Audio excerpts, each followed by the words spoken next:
প্রত্যেকটা মানুষ দেশ থেকে বিদেশে আসে কাজের জন্য। আসার পরে দেখা গেল যেখানে কাজে আসে সেই এলাকার কিছু গুন্ডা পান্ডা, কিছু নেশাখোর ছেলেপিলে আছে, তারা ক্রিটিসাইজ করে।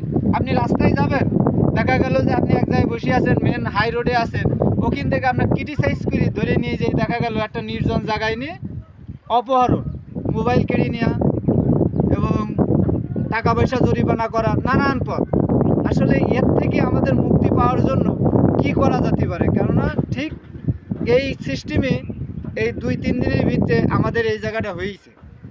বিস্তারিতটা আমি আগামী পর্বে, গতকাল সিস্টেমটা হয়েছে আগামীকাল, আমি বিস্তারিত সম্পূর্ণ ভিডিওর মাধ্যমে আপনাদের জানাবো। আপনারা কমেন্ট করে জানাবেন আসলে আমাদের কি কোনো নিরাপত্তা আছে কি নেই। যদি নিরাপত্তা থাকে তাহলে আপনারা কমেন্টে জানাই দেবেন এবং আমাদের পাশে থাকবেন যেন আমরা আইনি সাহায্য পাই। এবং যত ইউজার আছে নতুন প্রোফাইল যারা খুলেছেন সবার কাছে আমার একটাই অনুরোধ, আপনারা সাপোর্ট করলে অবশ্যই আমরা এখানে আইনি সাহায্য পাবো, না হলে কখনো পাবো না। তো আপনারা পাশে থাকবেন। আপনাদের ছোট একজন ইউজার হয়ে আপনাদের কাছে আমার এই দাবিটা রইল। আসলে বড় ধরনের একটা সমস্যা তৈরি হচ্ছে, এখানে আমাদের কোনো নিরাপত্তা নেই।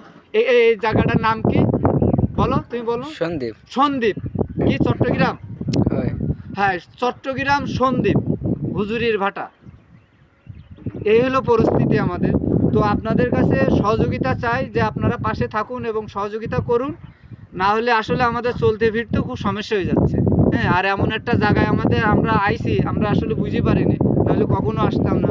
পয়সাও কম, খাটনিও বেশি, আবার সবসময় ভয়ে হুমকিতে থাকা লাগে আশেপাশের লোকজনের জন্য।